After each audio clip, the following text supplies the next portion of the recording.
Naging isa't isa na ang hininga ni Krisa sa tono ng boses na ni Nick.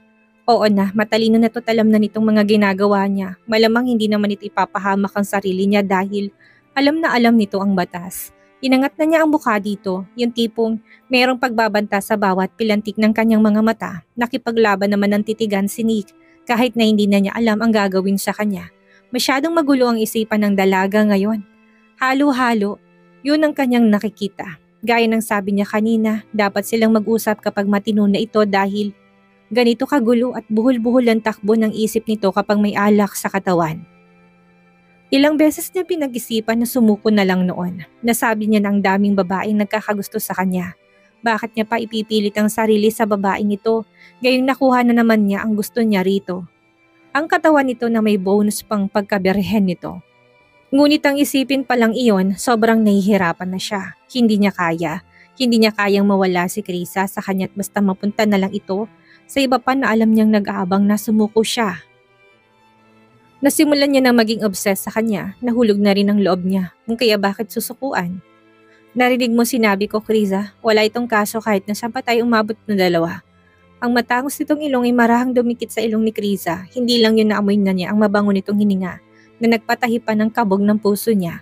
Lalo pang dumikit ang katawan ni Nick sa kanya na parang hinihigop nitong kanyang lakas. Nanunukso ng ngiti nakasukbit sa labi ng abogado. Nang makita ni Nick na natitigilan si Krisa ay mas lalo pa siya nitong isiniksik hanggang mapunta sila sa corner ng elevator na mabagal na umaakyat. Sa sobrang bagal nun pakiramdam ni Krisa, ilang oras na silang nasa loob ng lift. Nang akmang aabutin na naman ni Nick ang labi niya ay mabilis na itong iniiwas. Tumama ang mainit na labi ng binata sa kabilang pisngi niya. Sa gilid ng labi niya, naikuyom na ni Krisa ang kanyang dalawang kamao. Palaging ginagawa to ni Nick sa kanya. Kino-corner niya at palagi siyang walang choice kung hindi ang magpaubaya at manghina. Ano ba, Attorney Bentacourt? Sinubukan ni Krisa ang itulak pala yung katawan ni Nick. Ngunit parang bakal ito o bato sa tigas na ayaw gumalaw sa pwesto. Hindi matina kahit ilang beses niya pang gawin iyon. Dumating pa sa puntong pinagsusuntok ng dibdib ng binata na natiling nakatingin lang sa kanya. Walang kahit na anong emosyon ang mukha nito. Lumayo ka sa akin, layuan mo ko. Ilang araw na itong hindi nakikita ni Nick. Kaya naman ganun na lang ang pagkamis na naramdaman niya. Bilang public servant at isang abogado, ayaw ni Nick na magkaroon ng anumang iskandalo kahit pa malapit na sila sa palapag ng penthouse. Alam niyang may CCTV ang lift at paniguradong kapag nalikyon ay malamang si Chris ang makakaani ng galit at sentimiento ng publiko kumpara sa kanya. Ngunit sa mga sandaling iyon, parang magagawa niyang bagay ni ito nang walang anumang pakialam ng dahil kay Krisa. Gusto niyang halikan ito ng manahimik, nang itikom na nitong bibig dahil sobrang naririndi na siya. Ang tanging ingay na hindi siya magsasawang pakinggan, wala dito ang mga ungol nito ngunit hindi ang ingay ng pagbubunganga nito sa kanya. Chris, huwag mo sagarin ang pasensya ko dahil baka... Dahil ano? Pagbubuhatan mo ko ng kamay? Sasaktan mo ko? Anong gagawin mo, Attorney Bentacourt? Hinahamon kita. Anong gagawin mo? Umiinit na naman ang ulo na sigaw ni Krisa na tumalsik pa ang laway. Puno ng pagtitimping na ipikit na ni Nick ang mga mata. Maya-maya muli niyang idinilat iyon ngunit wala ng emosyon na naglalambing at compassion. Hinawakan na niyang baba ni Krisa na kahit ilang iwas ang gawin ay hindi niya binitawan. Yumukod na siya upang mariing halikan ng labi ng dalaga. Iniiwas ni Chris ang mukha kaya naman ang pisngi niya ang tinamaan ng labi nito. Hindi niya yun gusto. Ayaw niyang halikan siya nito. Harassment na yung ginagawa mo sa akin, Attorney Bentacourt. Palatak niyang halos mamalat na sa pagsigaw. Muli sinubukan ni Chris na kumuwala kay Nick. Pakaramdam niya maubusan na siya ng hininga. Nagpumiglas pa siya. Sinubukan niyang tuhurin ang alaga nito, ngunit kaagad yung naiwasan ni Nick na nabasa ang gagawin niya sa parte ng katawang madalas na magpaligaya sa kanilang dalawa. Pinagkakalmot na rin ni Chris ang mukha nito, ngunit walang epekto yon. Sa halip ay tinawanan pa siya ni Nick na parang nang-aasar lamang. Chris, kumalma ka. Inipon ni Chris ang kanyang lakas at walang pakundangang sinabunutan si Nick. Hindi niya napaghandaan ang bagay na yon, kung kaya naman ang hilahin ng ulo niya ng dalaga, hindi siya kagad nakadebensya. Hindi intensyon na ihampas ni Krisa ang ulo ni Nick sa padar ng elevator. Napaigik na doon si Nick na kaagad namang nabitawan ni Krisa. Bumagsak ang katawan ng binata sa sahig ng elevator. Nang tumingala pa ito ay upang tingnan si Krisa. Natutop ng dalawa ang kanyang bibig gamit ang dalawa niyang kamay.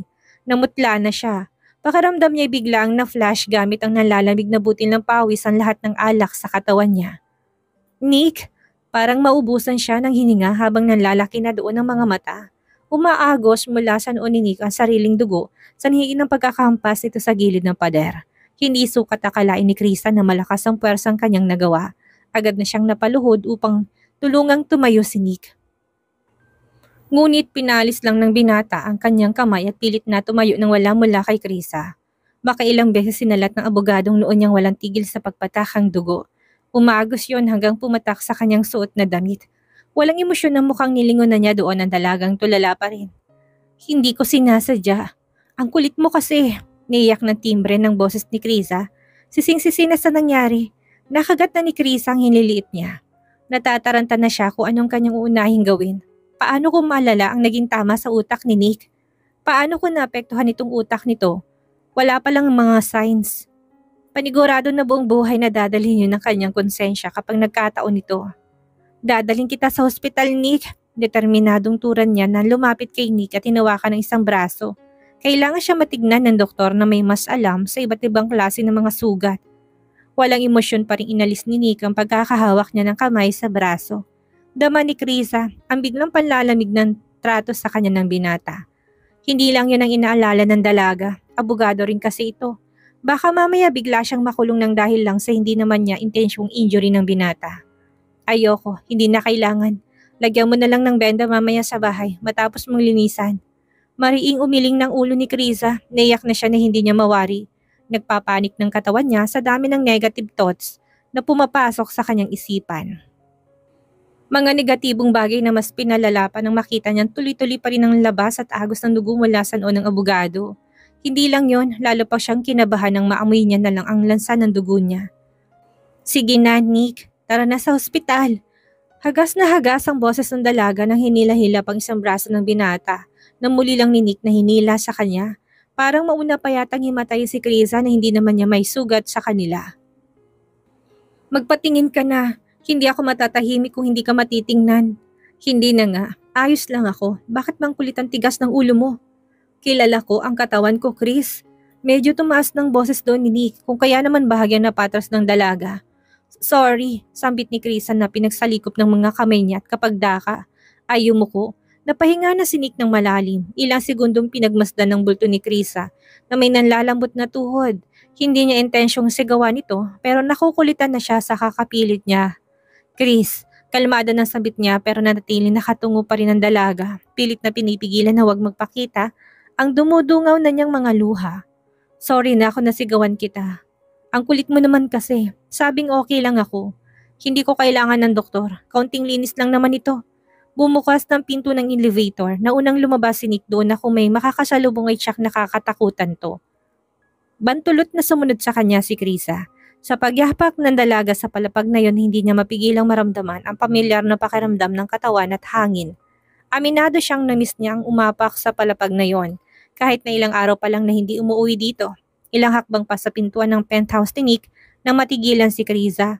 Kahit anong pilit niya ayaw gumalaw ng katawan niya, nilingon siya ni Nick nang maramdamang natigil ang pagsunod nito. Chris, ano pang ginagawa mo dyan? Halika na dito. Hawak na niya ang doorknob ng pintuan ng penthouse na nagawa niya ng buksan. Hindi kumilos ang dalaga na para bang may puwersang pumipigil sa kanyang magpatuloy na maglakad papalit sa pintuan. Wala kang lakas ng loob na sumama sa akin sa loob ng penthouse. Bakit? Natatakot ka bang maalala ang mga nakaraan natin dito? O natatakot ka may gawin ulit ako sa'yo? May himig ng pagtatampo na yon. Napalabi na doon si Krisa. Wala siyang katiting na planong sagutin ang tanong na yon. Malay niya ba? Huwag kang mag-alala. Wala akong gagawin sa'yo. Sa lagay kong ito, sa tingin mo yung magagawa ko sa'yo? Medyo nahihilo nga ako eh. Arte ni Nick na bahagya pang sinalat ang kanyang mahapding noo. Sa huling sinabi ni Nick ay mabilis na lumapit si Krisa sa kanya. Nahihilo? Ito na nga bang isa sa mga inaalala at sinasabi niya kaya kailangan magpatingin? Baka kung ano nang nangyari sa utak ng binata. Intentional injury, less serious physical injury. Dagdag panakot ni Nick kay Krisa. Alam mo ba na pwede ka manatili sa loob ng kulungan na 1 hanggang 2 taon in case na mahatulan ka ng guilty? Abogado ako, Chris, at pwede ko itong i-push sa mas mahaba pang taon na magiging hatol. Nakaramdam ng kakaibang galit doon si Krisa. Hindi niya intensyon na gawin yon sa kanya, Kung hindi naman to lumapit sa kanya at tangkaing halikan siya, hindi niya naman maiisipang gawin ang nangyaring aksidente sa kanya eh. Ipinagtanggol niya lang ang kanyang sarili. Naburo ng mga mata ni Krisa kay Nick, makailang beses na umiling. Napakawalang hiya rin talaga ng binata. Makahulugang umisi si Nick. Alam na niya kung ano tumatakbo sa isipan ng dalaga. Muli pang pinunasan ng binatang palad niya ng dugong umagos sa kanyang ilong. Ngumiti siya ng maliit sabay titig muli dito. O baka naman plano mong sabihin sa judge in case na umabot tayo doon na dahil binastos kita at gusto kong makipag-sex. Hindi ka nila papaniwalaan. Pwede kong sabihin na may relasyon naman kasi tayo. Umangat ang gilid ng labi ni Nick. Titanya nagpapatense na ng mukha ni Krisa doon. Sa kalagitnaan ng pananahimik ng dalaga, binuksan ni Nick ng pintuan ng penthouse. Sinanyasan niya gamit ang ulo si Krisa na pumasok na sa loob. Hindi pa rin gumagalaw ang dalaga. Hihintay mo bang maubusan na muna ako ng dugo bago ka pumasok? O ang maligo ako sa sariling dugo? Napilitang ihakbang ni Chris ang kanyang paa at pumasok sa penthouse nito. Kuyom ang kanyang kamao. Bago siya, lagpasan si Nick ay tumigil sa harap nito ng ilang minuto. Tinignan nito ng may kahulugan. Nick, walang magbabago sa desisyon ko nang dahil dito. Buong buo na yon. Gumawa na siya ng desisyon at hindi ito madaling baguhin. Hindi na nagsalita pa si Nick. Tuloy-tuloy na umupo siya sa sofa. Mukhang bumigat ng katawan ng binata matapos na magkaroon ng injury. Tahimik na kinuha ni Chris ang box ng first aid kit ng binata at maingat na inilagay sa harap niya. Kaya mo naman sigurong gamutin ang sarili mo. Hindi mo kailangan ng doktor, hindi ba? Ibig sabihin, minimal lang ang sugat mo. Sa narinig ay napaayos na ng upo si Nick. Inangat niya ang paningin sa mukha ng dalaga na mula sa pagiging alalang-alala kanina kanya na ngayon ay parang wala nang pakialam. Ibang mukha ni Krisa, napakaraming dugong nawala sa akin. Kita mo naman hindi ba? Hindi ka naman lang ba naawa sa akin? Akala ko ba'y concerned ka, Chris? Bakit ganyan mo ko tratuhin? Hilaw na ngumiti si Krisa. Gusto pa sana sagutin ng halatang kaartehan lang ni Nick, ngunit ayaw na niyang humaba pang usapan nila. Gusto na niyang makauwi, walang imik na binuksan niya ang box ng first aid kit at padabog na siyang naupo sa tabi nito. Bumaling naman paharap sa kanyang katawan ni Nick na nagpapaawa pa rin ng emosyon ng mukha. Kumuha siya ng gasa, disinfectant at saka ointment para sa sugat. Napaka-overreacting mo naman sa part na napakaraming dugong nawala sa'yo. Bulong-bulong niyang inirapan ng abogado. Hinawi na ni Chris ang ilang hibla ng buhok gamit ang isang kamay niya upang malinaw na makita niya ang sugat nitong halos kansil laki ng piso. Napangiwi na si Nick nang bahagyang madikit ang daliri. Dahan-dahan naman, Chris. Hindi siya pinansin ng dalaga. Nakatuon pa rin ang mga mata niya sa sugat nito. Mabuti na lang at hindi sobrang lalim noon dahil kung sobrang lalim, paniguradong matagal itong magigilo. Ini-imagine na niya kung ano kayang naramdaman ni Nick kanina noong may hampas niyang mukha nito. Hipan mo. Bakit ko hihipan? Tinis ang kailangan niya, Nick, at hindi ang hininga ko. Ang arte mo. Napapahiyang itinikom ni Nick ang kanyang bibig. Nakatingin pa rin ang kanyang mga mata sa mukha ng dalagang ilang pulgada lang naman ang layo sa kanya. Isang dukwang lang niya palapit sa mukha nito. Isang attempt lang niya na halikan ito at paniguradong walang kawalang labi ni Krisa sa kanya. Ngunit hindi niya yun ginawa dahil baka mamaya ay madagdagan pang injury niya at masakit sa katawan. Oo na, talunan at napipilitang sagot ng abogado. Kumuha si Krisa ng bulak at binuhusan to ng alkohol upang simulang linisan ang palibot ng sugat. Matapos na linisin ito ay nilagyan ito ng gasa. Matapos napatakan ng ilang patak ng betadine. Sa dalas ng bawat kurap ng mga matay, kitang-kita na nasasaktan na doon si Nick. Subalit tinitiis niya lang yon. Hindi siya pwedeng sumigaw. Hindi niya pwedeng iparinig kay Chris ang magiging reklamo niya. Dahil paniguradong wala naman itong magiging pakialam gaya kanina. Doble-doble lang ang sakit na mararamdaman niya. Makailang beses na gumalaw ang Adam's apple niya. Hindi naman nakaligtas yun sa paningin ni Krisa na natatawa na lang sa itsurang ipinapakita ni Nick. Oras na magreklamong binata, malilintikan ito sa kanya. Bigla niyang naalala na gumagawa lamang ang binata ng hindi mapigil ng mga ungol ng pagnanasa kapag nakikipagtalik to sa kanya. At ang ilang mga beses na yon ay biglang bumalik sa kanyang isipan. Napakagat na ng labi si Krisa. Pilit itinatamboy pa pala yung kahong hanggang isiping iyon. Sunod-sunod na rin siyang napalunok ng kanyang laway. Hindi mapigilang mag-init ng mukha. Chris, natatandaan mo pa bang mainit nating mga sandali sa ibabaw ng sopang ito? Tila nananadyan tanong pa ni Nick habang may nakakalokong ngiti sa kanyang labi. Gusto ko lang itanong yun sa'yo. Natigilan na sa ginagawa niyang dalaga. Ilang beses nang naisip na diinan ang sugat nito sa noo para makaganti siya pero nangibabaw pa rin ang awa sa puso niya. Baka dumugo yun at kung ano-anong infection pang mangyari. Siya rin ang mahihirapan ng loob kapag nalaman niya ang bagay na yun. Pwedeng-pwede ka nang magdala ng ibang babae sa lugar na ito, Attorney Bentacourt, para gawin yung mga ginagawa natin noon. Ano sa tingin mo? Hindi pa ba okay ang suggestion ko? Hindi lang sa sofa, sa kwarto, kundi sa bawat sulok ng pamamahay mo pa yun gawin. Wala akong pakialam. Para naman mapalitan na ng alaala na meron ka dito kasama ako. Kung gusto mo, si Nelia pang dalhin mo dito. Sumimangot na doon si Nick. Wala nang epektong pang-aasar niya sa dalaga. Kung dati magagalit ang dalaga pero ngayon ay wala itong ni Katiting, napakialam na kahit makita niya sa kanyang mga mata. Hindi pa ako nagdala ng sino man dito bukod sa'yo. Ikaw lang din ang pinatira ko dito ng matagal. Napuyo ko na si Kriza, maya-maya pa'y malit na siyang ngumiti. Kiting walang katiting na saya. Hindi nga siya nagdala ng ibang babae at malinis na itong penthouse maliban sa kanya. Gayon pa man, mayroong isang lugar sa puso ng binatang hindi niya kayang maangkin. Sa liblib na lugar na yon ay si Nelia lang ang naroon at walang sino man ang makakayang pumalit. Wala na masyadong sinabi pa si Kriza kahit nang dami niya pang nais na ipamukha sa binata. Pagkatapos ng lahat, hiwalay na rin naman sila at wala nang saysay pa na pag-usapan ng mga bagay na to. Tinapos na niya doon ang ginagawa. Kung sakali mang magkaroon ng pamamaga ito bukas, kailangan mo pumunta kaagad sa ospital. Nagtungo siya ng kusina upang hugasan ang kanyang kamay. Matapos noon ay lumabas na siya sa sala at naghanda ng umalis. Hinaklit ni Nick ang isang kamay niya na ikinagulat na naman doon ng dalaga. Sinamaan siya ng tingin ni Kriza, ngunit nawala niya na silbi sa sunod nitong ginawa sa kanya. Huwag kong umalis. Huwag mo akong iwan dito, Chris. Kailangan ko nang makakasama. Hindi pa nakontento doon si Nick. Walang pakundangan parang batang niyakap na niyang katawan ni Kriza. Nabiglaan na lang nanigas sa kinatatayuan. Puno ng pagtitimping maring ipinikit ng mga mata. Please, Chris. Dito ka na matulog. Kailangan ko ng kasama. Maingat na kinalas ni Chris ang pagkakayakap nito sa kanya. Pilit iniwasan na masaktan na naman niyang katawan ni Nick. Naging mapagbigay naman ng binata na kumalas na sa kanya ng hawak pero nanatili pa rin hawak nito ang isang kamay ng dalaga. Hindi niya pa rin yun binitawan. Attorney Bentacourt, ilang ulit ko bang sasabihin sa'yo na tapos na tayo? Malinaw ang pagkakasabi ko sa'yong hanggang dito na lang tayo, hindi ba? Ayoko na, tama na. Wala na tayong relasyong dalawa. Parang araw na natakpan ng makapal na mga ulap ang mukha ni Nick na lumamlam ng mga mata. Batig niya na kahit anong pilit sa dalagang magstay, hindi pa rin siya nito magagawang pagbigyan sa hiling.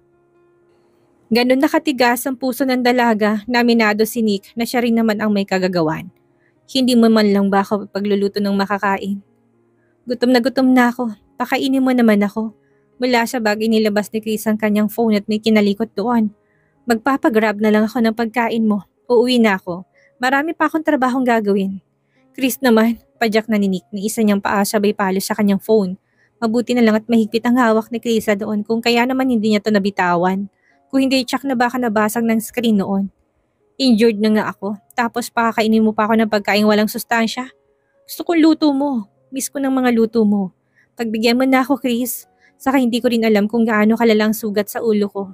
Hindi natin alam kung anong side effect nito na maaring mangyari sa akin ngayong gabi. Wala pa naman akong kasama. Sa tingin mo kung mapaano ako, makakatakas ka? Ikaw ang sisisihin ng pamilya ko, Chris. Gusto mo yung mangyari, ha?